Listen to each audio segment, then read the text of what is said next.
my entire period of time. So I knew him as a very young man. Now he's just a young man. He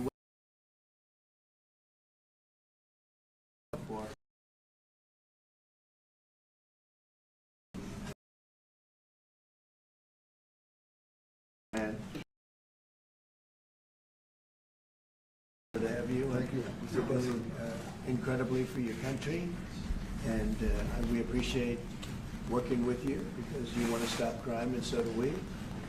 And it's very, very effective. And I want to just say hello to the people of El Salvador and say they have one hell of a president.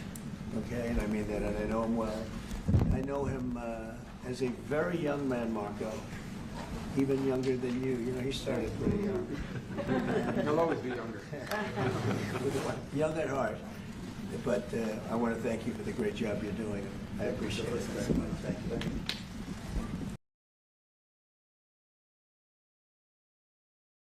Your father died, and you're sad. Come and join me. You know, when my father died, it took me a while to get over it. Well, it's an honor to be here in the Oval Office with the President and leader of the free world. We're very happy, and we're very eager to help. We know that you have a crime problem, a terrorism problem that you need help with.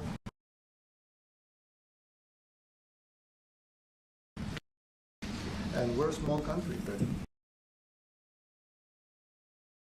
if we can help, we will do it. And we actually turned the murder capital of the world, that was the journalists call it, right? Murder capital of the world, into the safest country in the Western Hemisphere. And, you know, sometimes they say that we imprison thousands. I like to say that we actually liberated millions. So, you know, like, It's very good. Who gave him that line? Do you think I can use that? Yes. And in fact, Mr. President, you have 350 million people to liberate. Yes. But to liberate 350 million people, you have to imprison some. You know, that's the way it works, right? You cannot just, you know, free the criminals and think crime is going to go down magically. You have to imprison them so you can liberate 350 million Americans that are asking for the end of crime and the end of terrorism. And it can be done. I mean, you're doing it already. And I'm sure that people have seen the change in the streets. A long way to go because you're just initiating your second term. But it's clear that, you know, with the numbers at the border, you know, even in Democrat-run cities, they get a help from the work you're doing. So I'm really happy to be here, honored, and eager to help. Well, we had a terrible thing happen. We had an administration that allowed people to come in freely into our country from not only South America, but from all over the world, many from the Congo in Africa, Asia, all over the world, Europe, rough parts of Europe. And they came from prisons, and they came from mental institutions, and they came from and hundreds of thousands and even millions of them came. 21 million people altogether, but many of the people that came, just a tremendous percentage of them were criminals, in some cases violent criminals. We had 11,088 known murderers. Half of them murdered more than one person. This was allowed by a man who, what he did to our country is just unbelievable. So we're straightening it out, we're getting them out. But what they did and what that party did to our country, open borders, anybody could come in. As soon as I heard that, I said, every prison's going to be emptied out into our country. That's what happened. And we're straightening it out. And we just had numbers. We had the highest recruiting numbers in the history of our country going into police departments. And a year ago, we had the lowest numbers. You couldn't hire a biggest change. Yeah. Nobody's ever seen it. And the military now, Marines, the Army, Air Force, Coast Guard, every slot is, I mean, we have the best numbers we've ever had. We call it recruitment numbers. And we've never had anything like it. We had records on at every single level. But very important, the policemen. The policemen are joining forces now that we're having a hard time with policemen because we weren't protecting our police. Yeah. And we cherish our police. The police are great, and the firemen and everybody else. But we have the highest numbers that we've ever had, the most enthusiasm. Great enthusiasm on trade and other things. We're doing great. We're taking in billions and billions of dollars. We made, 2 weeks ago, I gave them a little bit of a pause because, you have to show a little flexibility. But we go back to what we have to do. The markets have been very strong once they got used to it. But we were losing $2 billion a day. There's no company big like this. But this is the biggest deal ever made. Now we're making $3 billion a day. We're a great country, but we had stupid people running this country, and I can say it. But what they've done to us at the border should never and can never be forgotten. It's a sin, what they did, and you are helping us out, and we appreciate it. Actually, what you're doing with the border is remarkable. It has dropped, what, 95%? It's incredible. Okay. As of this morning, 99%, 99.1% to be exact. Why are those numbers not in the media? Well, they get out with the fake news, like CNN over here doesn't want to put them out because they don't like putting out good numbers. They only like putting out because I think they hate our country, actually. Yeah, but it's a shame. You're right. Isn't that a great question? Why doesn't the media? Why don't they put out numbers? Yeah, 99%. I mean, it's crazy, right? We're doing it's great. It's a crazy turnaround. Christy, could you maybe say a couple of words about the border? How we're doing? It's just been absolutely phenomenal what a great leader can do. Clear direction. Our laws matter. We should only have people in our country that love us, and the Border Patrol and our ICE officers and law enforcement officers have done fantastic work. So we're proud of them. Now we just need to get the criminals and murderers and rapists and dangerous gang members and terrorist organizations out of our country. So, Mr. President Bukele, we thank you very much for your partnership. It has been wonderful for us to be able to have somewhere to send the worst of the worst and someone to partner with.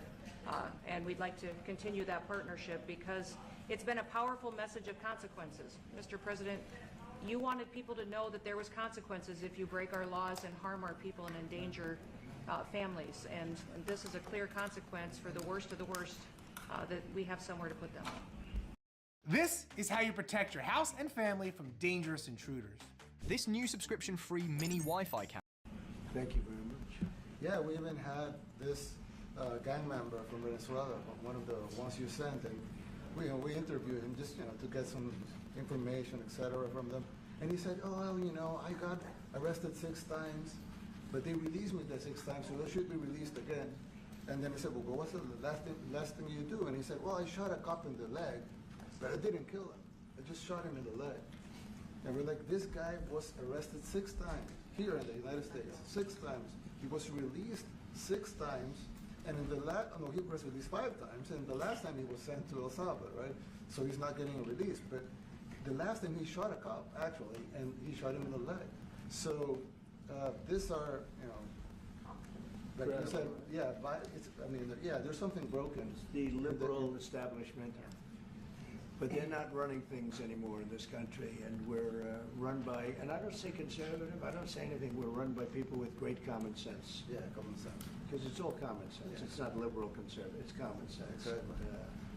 Like, do you allow men to play in women's sports? Do you allow men to box your women and box? Because I know you have a lot of boxing. That's violence. That's abuse of a violence woman. against women. It's abuse of a Totally. woman. But we have people that fight to the death because they think men should be able to play in women's sports. And some of those sports, it wouldn't matter much, but it still matters. But some of them are very dangerous for women. Some years ago,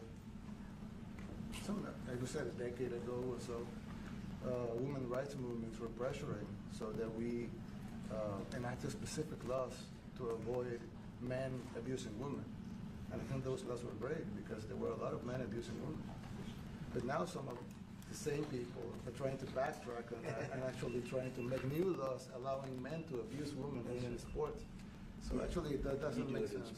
It doesn't make sense. It's crazy. They have weightlifting records, right? Yeah. A woman gets up, lifts weights, she's incredible. A guy gets up and beats her by 100 pounds. What are you going to do? A record that hadn't been broken in 18 years. You know, they put on an ounce, quarter of an ounce, eighth of an ounce for 18 years. Now they have a guy come up, ping. The whole thing is crazy. But they continue to fight. And I don't like talking about it because I want to save it for just before the next election. I said to my people, don't even talk about it because they'll change. And we'll have but I watched this morning, there was a congressman fighting to the death for men to play against women in sports. And you say to yourself, why? What are they doing, right? What are they doing? But your country's not too big in that. No, of course not. We're big in protecting women. Good. That's right. It's a very important form of protection, too. And as you can see, most of my cabinet are women, so. That's impressive. Yeah. That's why you're And running. they're not DEI hires or anything. They're just great at what they do. Right? That's right. This is very impressive. Yeah, This is a first. We've had women, but we've never had three of them right here. That's 4 and 3 And men. look what we have. You guys feel a little bit mistreated? That's good. I like it. We've been advanced. I've been very advanced in that regard too. We have Pam, who's been so fantastic. Christy, and the most powerful woman they say. The most powerful. Susie Wells, they say, oh, she's tough. Most powerful woman in the world, according to magazines. What do I know? But I think she probably is. Yeah. You know, she probably is. Congratulations. And you know, Stephen, who's done such a great job. We have great He's people. very famous too. But we love working with him. He really lets them have it, right? Yeah, exactly. There's no games. No. It's very good. He knows. Do you have any questions, please? President Trump? No, let's not start Mr. with President. CNN because they're just so Mr. President. wrong. Yeah, please. Yeah, thank you, Mr. President. You repeatedly mentioned last night that Russia's attack on Ukraine was a mistake. What is the exact mistake? And have you given Putin a deadline to actually move toward a ceasefire? The mistake was letting the war happen. If Biden were competent, and if Zelensky were competent, and I don't know that he is. We had a rough session with this guy over here. He just kept asking for more and more. That war should have never been allowed to happen. That war, I went 4 years and Putin wouldn't even bring it up. And as soon as the election was rigged and I wasn't here, that war started. There was no way that war should have been allowed to happen. And Biden should have stopped it. And you take a look at Putin. I'm not saying anybody's an angel. But I will tell you, I went 4 years and it wasn't even a question. He would never, and I told him, don't do it. You're not going to do it. And it was the apple of his eye, but there was no way that he would have done it. All you had to do is lower oil prices. If you lowered oil prices, Biden kept the prices so high because he made it impossible to get it. If you lowered oil prices, you would have never had the war. But you wouldn't have had it with me anyway. That war would have never happened. And I think it's a great abuse. So now what do? You get a country where 25% of its land is gone, and the best locations, where millions of people are killed. You know, you haven't reported accurately the death. And this was Biden's war, and I'm trying to stop it. And I think we're going to do a good job. I hope we're going to do it. They lose 2,500 young people a week, think on average. Now they're Russians and they're Ukrainians, but it's 2,000. We don't care. It's like whatever it is. They're not from your country. They're not from mine. But I want to stop it. 2,500. It's a killing field. It's like the Civil War. You take a look. I look at the satellite pictures. This should not be happening in our time. Of course, our time can be pretty violent, as we know. But that's a war that should have never been allowed to start. And Biden could have stopped it, and Zelensky could have stopped it, and Putin should have never started it. Everybody's to blame. Do you hate recording or having to order voiceovers? How cool would it be to be able to just enter your text and Have you spoken to President Zelensky, sir, about his offer to purchase more Patriot missile batteries? Oh, I don't know. He's always looking to purchase missiles, you know. He's against, listen, when you start a war, you got to know that you can win the war, right? You don't start a war against somebody that's 20 times your size and then hope that people give you some missiles. If we didn't give them what we gave, remember, I gave them javelins. That's how they won their first big battle with the tanks that got stuck in the mud. and they took them out with javelins. They have an expression that Obama at the time, Obama gave them sheets and Trump gave them javelins. But it's something that should have never happened. It's a really shame. The towns are destroyed. Towns and cities are, largely destroyed. They have the spires, the beautiful spires that go up. They say they were the most beautiful in the world in Ukraine for whatever reason, but the most beautiful in the world, they're mostly laying on their side, shattered and broken. And most importantly, you have millions of people dead. Millions of people dead because of 3 people. I would say 3 people. Let's say Putin, number 1, but let's say Biden, who had no idea what the hell he was doing, number 2, and Zelensky. And all I can do is try and stop it. That's all I want to do. I want to stop the killing. And I think we're doing well in that regard. I think you'll have some very good proposals very soon. Last question, sir. Have you attributed a motive through the FBI investigation behind the attack on Governor Josh Shapiro over the weekend?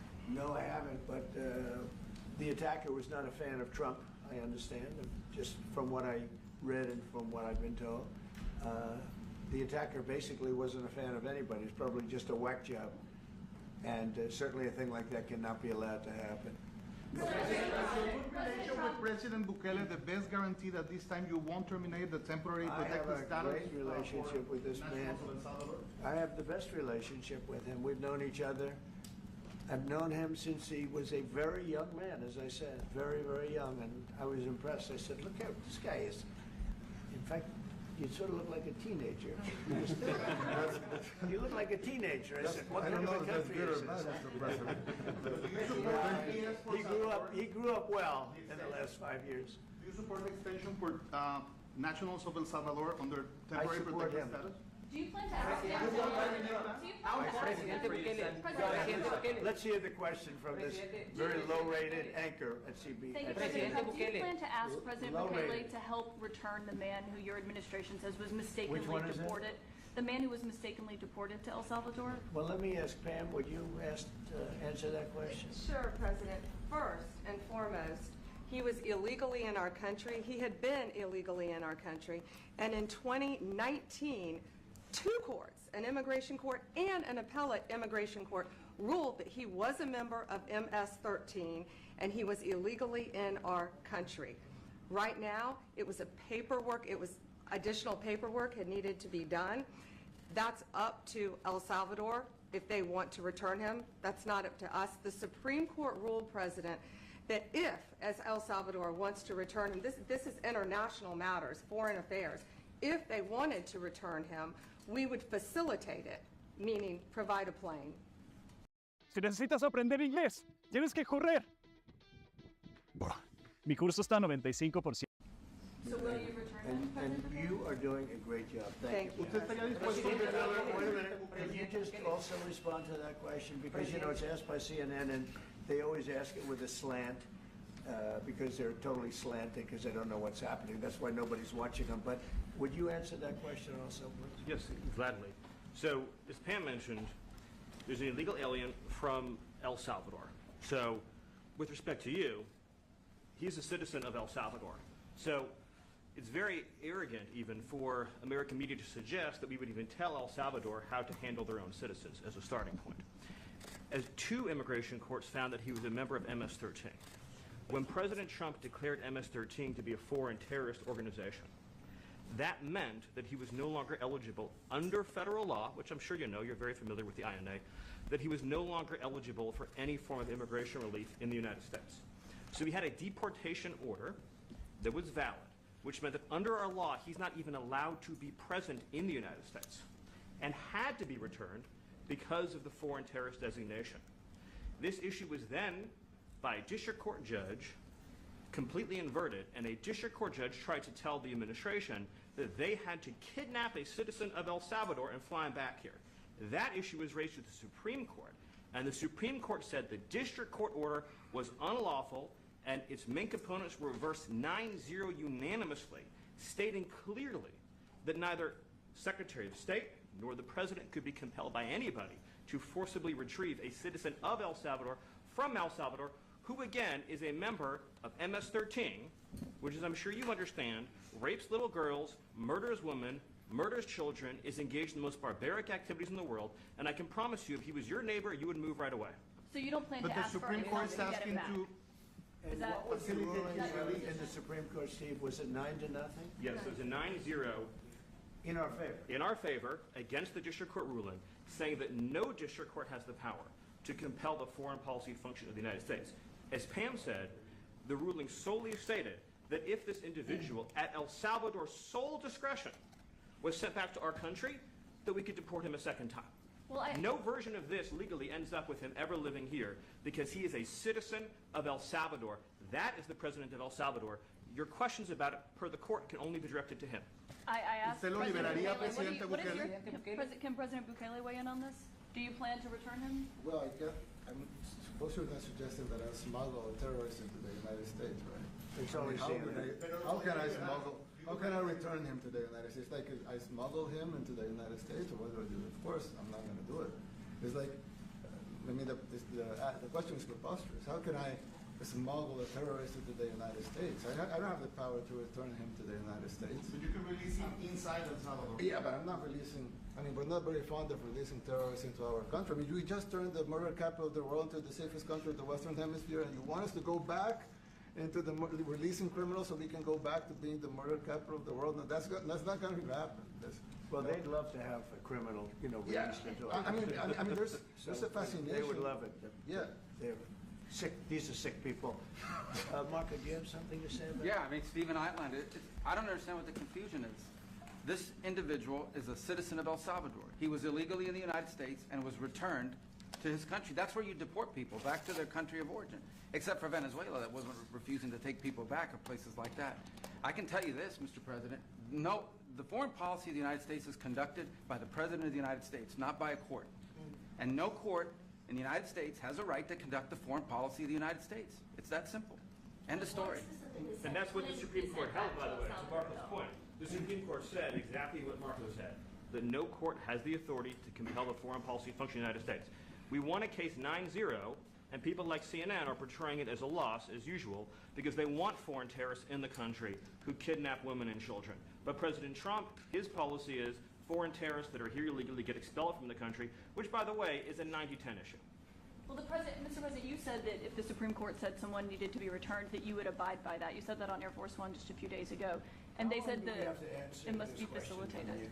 Why don't you just say, isn't it wonderful that we're keeping criminals out of our country? Why can't you just say that? Why do you go over and over, and that's why nobody watches you anymore? You have no credibility. Please, go ahead. President Trump, thank you very much. How many illegal criminals are you planning on exporting to El Salvador? And President Bukele, how many are you willing to take from the U.S.? As many as possible. And I just asked the president, it's this massive complex that he built, jail complex. I said, can you build some more of them, please? As many as we can get out of our country that were allowed in here by incompetent Joe Biden through open borders. Open borders. You probably hear open borders and you can't even understand it because nobody can understand. Nobody smart or with common sense can understand it. So we have millions of people that should not be in this country that are dangerous. Not just people, because we have people, but we have millions of people that are murderers, drug dealers. They've been allowed to come into our country by other countries that were very smart. When they heard that this very low IQ president, and by the way, I took my cognitive exam as part of my physical exam, and I got the highest mark, and one of the doctors said, sir, I've never seen anybody get that kind of, that was the highest mark. I hope you're happy with that, although they haven't been bugging me too much to take a cognitive, but I did do my physical and it was released. I hope you're all happy with it. I notice there's no question, so probably you are. But the cognitive, they said to me, sir, would you like to take a cognitive test? I said, did Biden take one? No. Did anybody take one? No, not too many people took them. I said, what about Obama? Did he take one? No, he didn't take one either. I said, would you like to learn to play worship piano? Well, I'm a former Nashville pro, and I've developed a system that's... Let me be the only one to take one. But I've actually taken them 3 times already. I like taking them because they're sort of They're not too tough for me to take. But we had a great physical exam, so I know you're going to ask that. And the doctors who are total professionals, Walter Reed Medical Center, they're great people. And I visited a soldier that was badly wounded, incredible soldier, lost his leg, and spent a lot of time with him. I mean, great with his mother, and it was really a very great thing. They do a phenomenal job. I just want to say, Walter Reed, I was there for, what, 5-6 hours. You were there with me. But I took a full physical, and it came out perfecto, so that's good. I mean, she got me for a little longer. Would you also be willing to pay for those facilities to be opened if new ones were going to be built? I'd do something, we'd help them out, yeah. We help them. They're great facilities, very strong facilities, and they don't play games. I'd like to go a step further. I mean, I said it to Pam, I don't know what the laws are. We always have to obey the laws, but we also have homegrown criminals that push people into subways, that hit elderly ladies on the back of the head with a baseball bat when they're not looking, that are absolute monsters. I'd like to include them in the group of people to get them out of the country, but you'll have to be looking at the laws on that, Steve, okay? And do you think more presidents should follow suit like you guys as far as taking a hard stance on crime?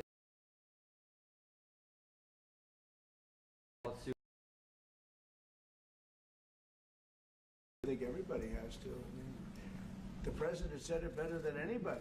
He said, you know, you have liberty and you have to have liberty, but to have liberty, not everybody is going to be good.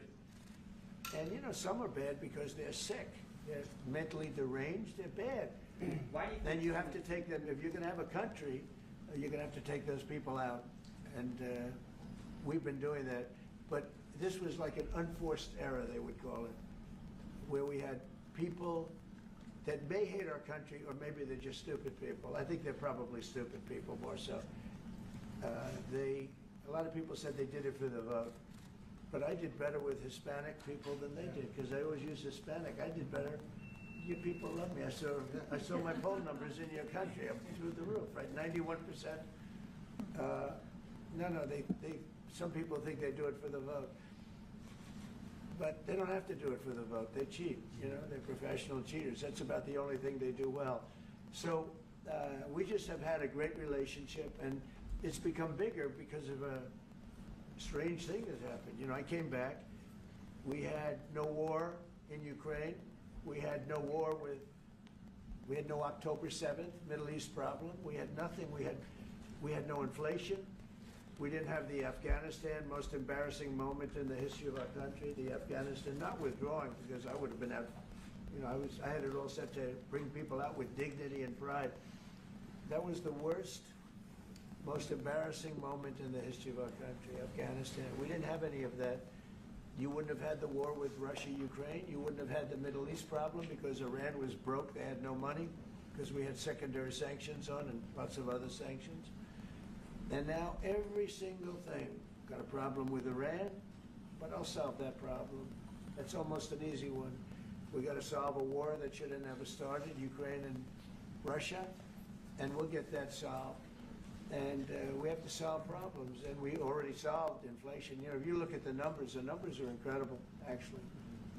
Stock market's up, and we're not letting other countries take advantage of this country like they have for the last 40 years.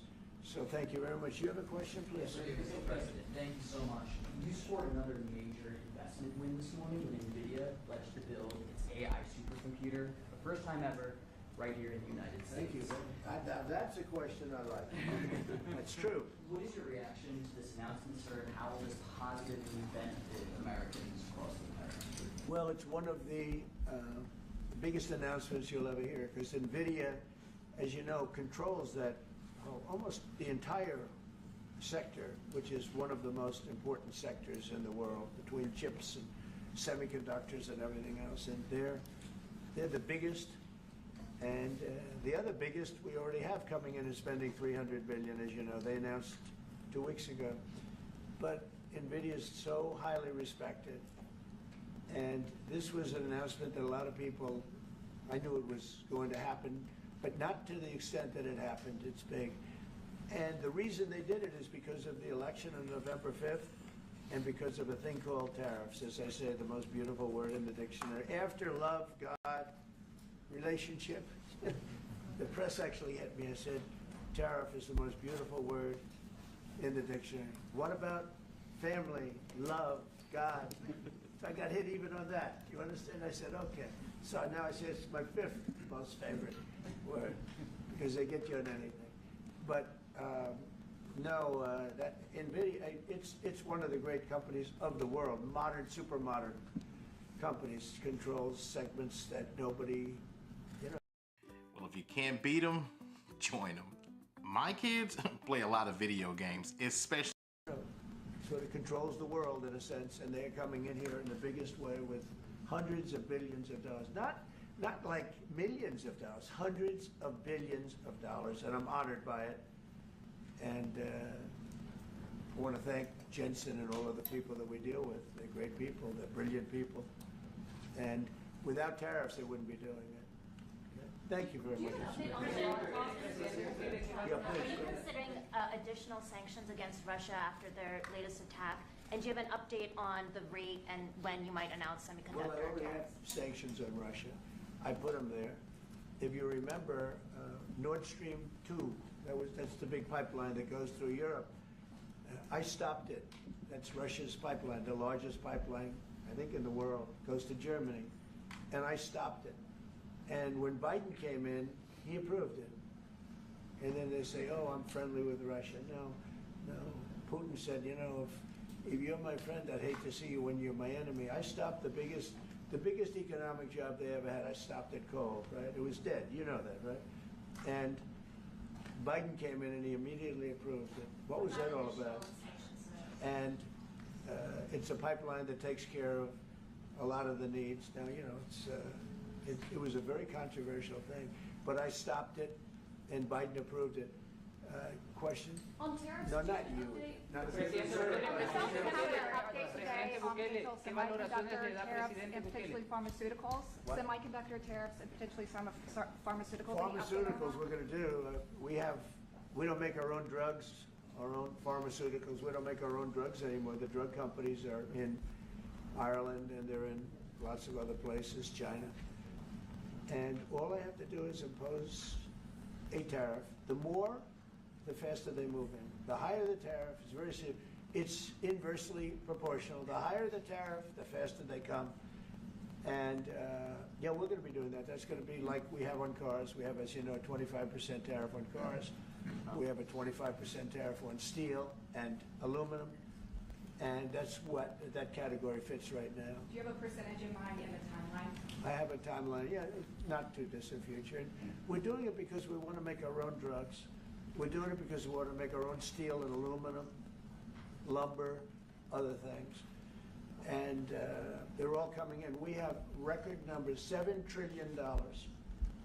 Since I announced, like a month and a half ago, since I came in, we have over $7 trillion being invested in the country. We didn't have $1 trillion. We didn't have $500 billion for some of these guys. They didn't know what the hell they were doing. So we have the largest investment that we've ever heard of, and we're only 2 months in. And that'll continue at levels that you've never seen before. That's what's going to happen. And even the stock market's up today. It's we also had, you know, a lot of people didn't say it the way it was. We had the largest gain in the stock market in history on every single category last week. That was a nice game because we were getting a little hit because people didn't understand the power of our economic, our country economically if you use it right. Do you have something to say on that, J.D.? Yes, sir. I mean, look, for 40 years we have lost manufacturing capacity. Workers have seen their wages stagnate. And some of the most critical things that we need, from the pharmaceuticals, the drugs that we give to our children, the antibiotics that we give to our kids, to the weapons that we actually need to fight a war, if God forbid we had to fight a war, we don't make enough of that stuff. And so President Trump ran explicitly on changing that. Yes, as the President mentioned, it caused a little bit of disruption in the market, but I actually think over the long term, workers are going to benefit, stocks are going to go up, American businesses are going to benefit as we reinvest and reindustrialize our country.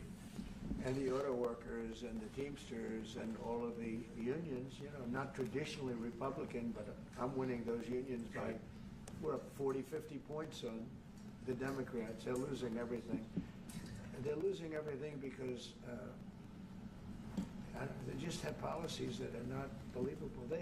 They fight for policies that are 5% popular, and nobody knows who the 5% are. I mean, nobody can find the 5%. But if you go back to Ohio, and by the way, we have the great championship team from Ohio coming in today, right? Very big day. And that's going to be a little bit later. And that'll be, if you want to stick around, I'll introduce you to some nice people. You'll see some very large people, right? You'll see some people that even you have not seen people like this. These are big, these are 6'7", 380 pounds with no fat. Okay, that's pretty good, right? But the team, the national championship team, is being honored today at the White House, so that'll be exciting. If you're around, you want to stay around, I'll have you up there. You can tell them all about your prison, how you have to behave. Okay. Who else? On electronics. Yeah, you said yesterday that you're making a decision on Iran very quickly. What do you mean by that? Is that a decision to strike Iran? They have to solve their problem very quickly. Iran wants to deal with us, but they don't know how. They really don't know how. We had a meeting with them on Saturday. We have another meeting scheduled next Saturday. I said, that's a long time. You know, that's a long time. So I think they might be tapping us along. But Iran has to get rid of the concept of a nuclear weapon. They cannot have a nuclear weapon. He can't have a nuclear weapon. Nobody can have, we can't have anybody having nuclear weapons, you know? We can't have nuclear weapons. And I think they're tapping us along because we're so used to dealing with stupid people in this country.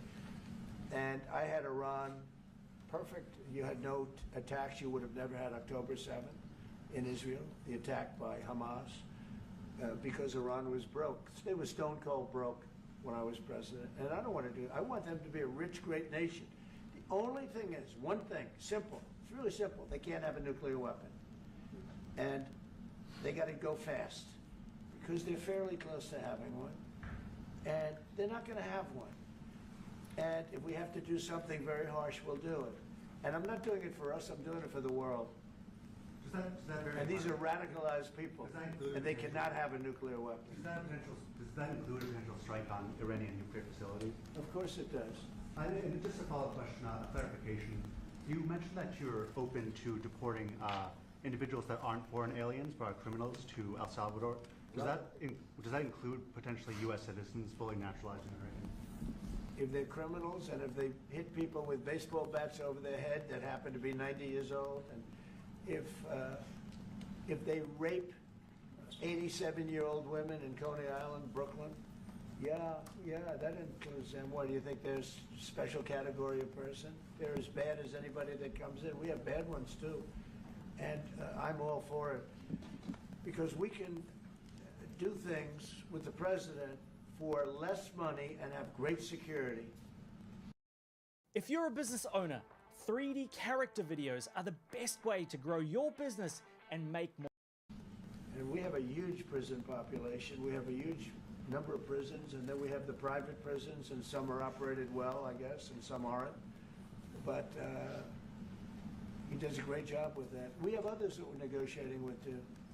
But no, if it's a homegrown criminal, I have no problem. Now, we're studying the laws right now. Pam is studying. If we can do that, that's good. And I'm talking about violent people. I'm talking about really bad people. Really bad people. Every bit as bad as the ones coming in. And I made the statement when I heard about this a long time ago now, 4 years ago. When I heard that this guy was having open borders, I said every single criminal from all over the world is going to be dumped into our country. And that's what happened. Jails. The jails of the Congo were emptied out. The jails of Venezuela were emptied out. And you know what happened? Their crime went way down. But now Venezuela has other problems. You know what the problem is? They have no money. Yeah.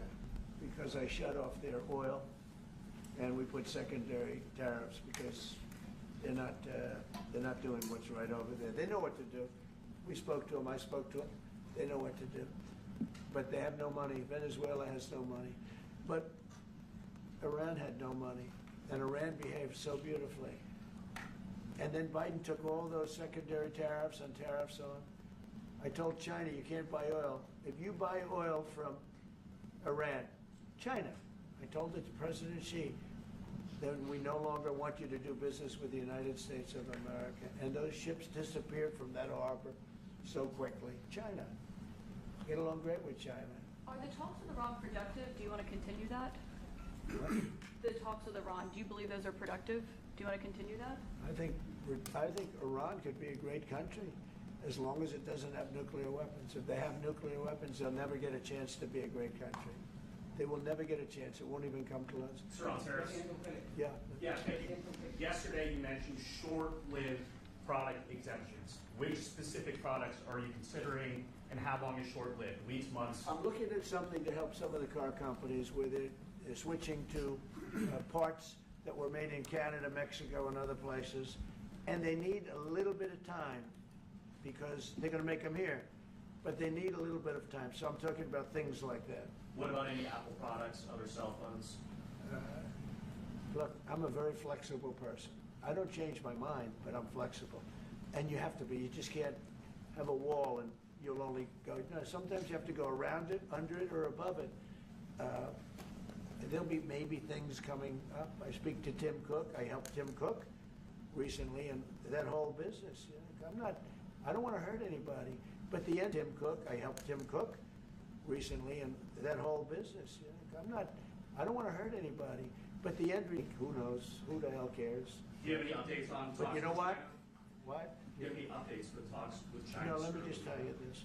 I don't blame China. I don't blame Vietnam. I see their meeting today. Is that wonderful? That's a lovely meeting. They're meeting, like trying to figure out how do we screw the United States of America. Don't forget, the European Union was formed to do just that. The meeting today is that wonderful. Like screw the United States to do. The European Union was formed to hurt the United States and on trade. And they get us on NATO because they don't pay their bills. But now, since I got involved, they have been paying their bills. I took in over $600 billion for NATO. Nobody took in anything. I mean, they were all delinquent. They had 8 nations out of 28 paid their bills. The rest of them were way delinquent. And I said, if you don't pay your bills, we're not going to protect you anymore. And the money poured in over 600. The Secretary General last week made that statement. He said, I've never seen anything like it. We couldn't get anybody to pay because the United States was footing the bill for NATO. Well, we got hurt there, and we got hurt on trade, likewise, European Union. And they've got to come to the table, and they're trying to. They're trying to. But the European Union has taken terrible advantage. They don't take our food products. They don't take our cars. We have millions of their cars, BMW, Volkswagen, Mercedes-Benz, many others. They come in by the millions. They don't take, there are no Chevrolets in Munich, I can tell you that. I said to Angela Merkel when she was there, as she was letting millions of people infiltrate Germany, which was not so good from, we would call them illegal immigrants, but she made them legal. But I said to her, and I get along with her very well, I said, how many Chevrolets do we have in Munich or Frankfurt? Why, none, Donald, none. I said, you're right. And yet we take in millions and millions of cars. No, those days are over. Okay, thank you very much, everybody. Thank you, guys. Thank you, guys. Thank you, guys. Mr. President, do you have any comment on the FTC's case against Meta and Mark Zuckerberg? Thank you, press. Thank you, Nayib. Thank you. What's the first thing you do when you wake up in the morning? If you're checking